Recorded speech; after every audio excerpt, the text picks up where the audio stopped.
Bom dia, rapaziada, boa tarde, boa noite, independente do horário que você tá vendo esse vídeo. Estamos aqui mais um vídeo no meu canal e eu vim trazer mais um vídeo de curiosidades pra vocês. Fiz uma enquete no Instagram, certo? Se vocês queriam ver um vídeo sobre o Bushido, Código de Conduta Samurai. Então é o seguinte, hoje eu vou estar citando algumas curiosidades, certo? Alguns censos do Código de Conduta Bushido, certo? Se você não sabe o que é Bushido, irmão, fica aí que eu vou te mostrar, é um código super maneiro, tá? Eu acho incrível esse código de conduta. Então, ó, fica até o final do vídeo, já deixa seu like, um comentáriozinho e, ó, chega junto aí que eu vou te explicar uma coisa maneira hoje. Basicamente, o que é o Bushido, tá? O Bushido é o caminho do guerreiro. O que é o caminho do guerreiro? É um código de conduta, certo? Que surgiu na época dos japoneses feudais, né? Da época feudal. Inicialmente no século XII, correto? Que basicamente, né, por cima significa justiça, lealdade, modos marciais, modos refinados, justiça, fidelidade, não sei se eu falei, e o mais importante, honra. A honra acima de tudo. O Bushido, né, ele é composto por o que a gente chama de 7 caminhos, certo? Sendo eles a justiça, a coragem, a compaixão, o respeito, a honestidade, a honra e a lealdade, certo? Que, como eu havia dito, é um código de honra dos samurais, certo? Então o Bushido, ele é basicamente isso, é esse código não escrito, certo? O que é um código não escrito? Ele não é uma regra escrita, mas ele é uma regra implantada, entendeu? Então, assim, para vocês entenderem mais ou menos essas curiosidades, nós vamos voltar lá no início do século XII, certo?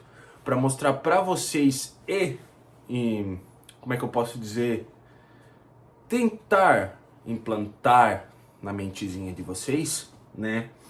Como isso influencia na cultura japonesa, certo? No militarismo, que, se vocês não sabem, antes mesmo de os samurais serem militares, guerreiros militares, eles eram, acima de tudo, símbolos culturais. Sabia dessa? Essa é a maneira. Então tá, pra gente começar, eu vou começar do básico. Quem foram os samurais? Simples.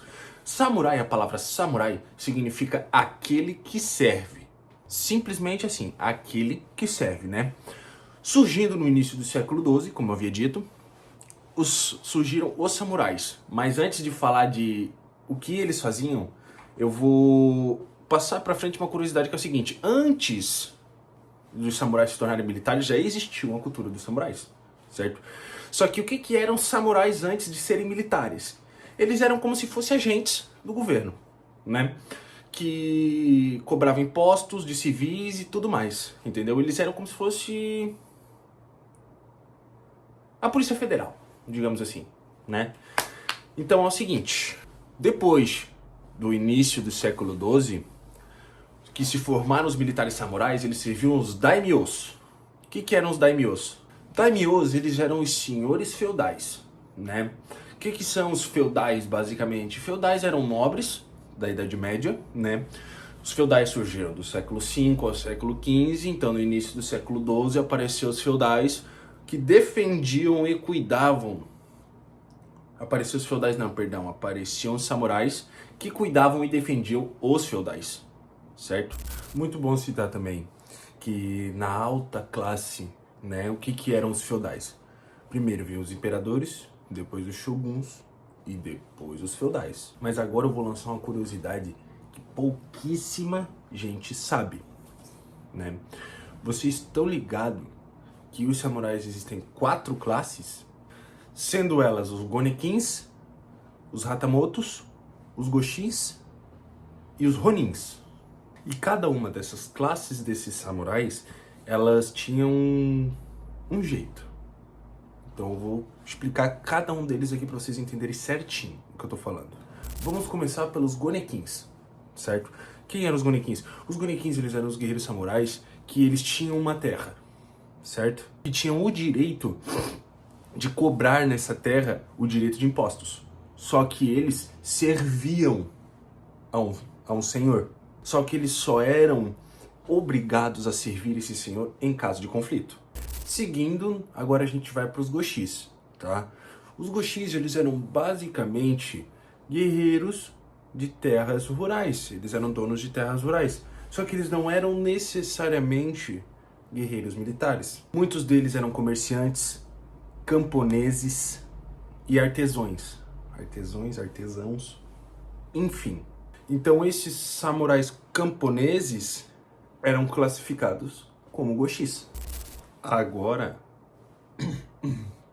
a coisa começa a ficar séria. Agora a gente vai falar dos Hatamotos. Hatamoto eram os samurais mais poderosos que tinham, porque eles eram diretamente ligados aos shoguns. E tinham o direito de solicitar audiência e conversar diretamente com eles, e muitos deles eram destinados a se tornarem os próximos shoguns. Particularmente, vamos falar do meu favorito agora. Os Ronins simplesmente eram samurais que não serviam a ninguém. Não tinham senhores. E que não deviam obediência a nenhum daimyo. E isso podia acontecer definido através da morte de seu daimyo. Um exemplo, eu sou um daimyo, não, melhor, eu sou um samurai e meu daimyo morreu, né? Eu não obedeço mais a ninguém. A única coisa que vai permanecer em mim sendo samurai vai ser o Bushido. Ou também pode ser causado pelo seppuku. Seppuku, não sei. Que é aquele ritual que vocês conhecem. E se você não conhece o que é o seppuku, é aquele ritual que eles... Sacou? Não posso falar senão o YouTube... Pelo samurai. Esse ritual é feito pelo samurai. E ele faz o seppuku pelo fato de ser rejeitado. Por exemplo... o meu daimyo não foi com a minha cara. Pelo meu código de conduta, minha honra, eu não posso errar. Se eu errar ou falhar, já era. Ou também o seppuku, né? Vale lembrar que o seppuku ele só é praticado pelo samurai, tá? Ou, se acontecer o que eu acabei de falar, ou se o daimyo falar, pratique o seppuku agora na minha frente. Ele é obrigado a... Uma curiosidadezinha rápida, antes da gente finalizar o vídeo,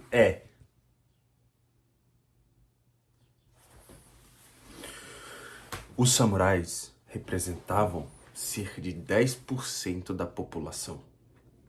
Então, a cada 100 pessoas que nasciam, 10 se tornavam samurai. Pegou a visão?